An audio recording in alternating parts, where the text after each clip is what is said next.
How do you, like, I find it difficult as an actor sometimes, you know, if a character is completely poles apart or very different or talks in a different way because has a different dialect, it's fine. But if it doesn't and it's a little normal, how do you make it different? Like, what do you do to make it unlike the other characters, to make it unlike you, and actually make it magical? Because sometimes then it can be, there is also one generic way of doing it. Yes. Where you can, it won't be bad acting, it'll be good, you're natural, you're being natural. But how do you create an impact when you don't have so much scope? That's something I find sometimes tricky. कि ये scene ही इतना simple है, ये जगह ही इतनी, ये character इतना normal है कि मैं इसमें क्या करूँ? Yeah. No, you're right. Actually, a lot of times, even certain genres of films, one is expected to do it a certain way as an actor, and it may seem very limiting, and it may seem that इतना ही करना है, और कई बार आपको script पढ़ के भी लगता है कि हाँ ऐसा ही होने वाला है. You know, you have an imagination, and more or less it is closer to what you were imagining. You know, so I think the trick is to, obviously we have to be true to the genre that we are in. You know, we certainly can't start doing a performance which is different from everybody else and what the director is wanting. So those changes can never be drastic. The answer lies in the subtler nuances, because a lot of times you can find some very nuanced subtext within a very mundane scene, which will just add that slight color which was not there on paper, which you have brought as an actor. And whatever changes we add, those subtle changes, the subtle nuances we add, they have to go in tandem with the framework of what acting is expected in a film like that.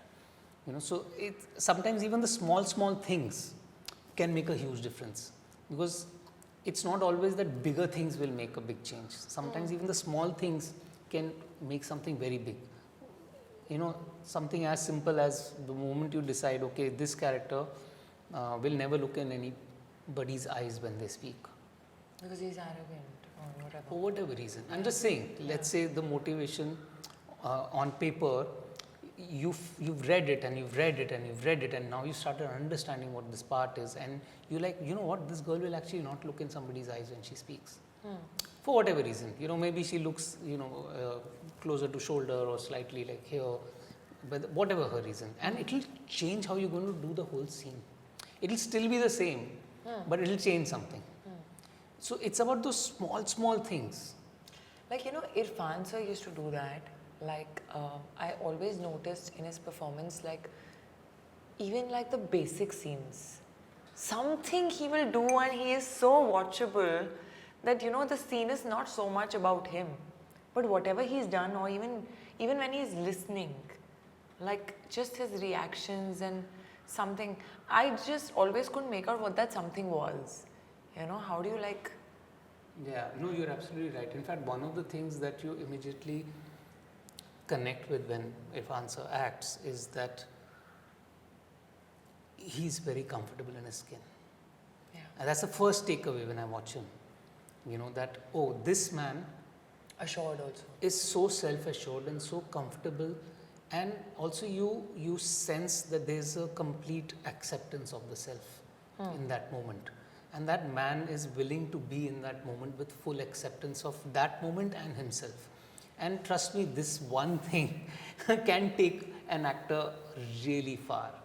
You know, that is one thing that I immediately connect with whenever I watch any of his performances. And the other is exactly what I was telling you now, that he will always add that one subtext which will change the scene without doing too much.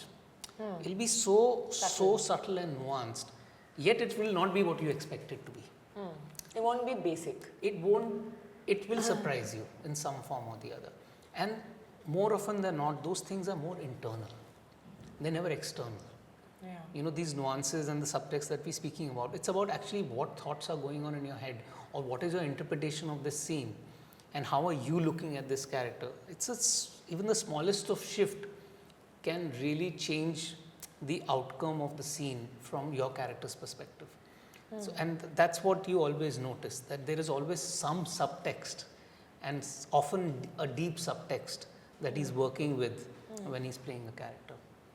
So I feel like these two things really add a lot to an actor to just accept yourself exactly the way you are.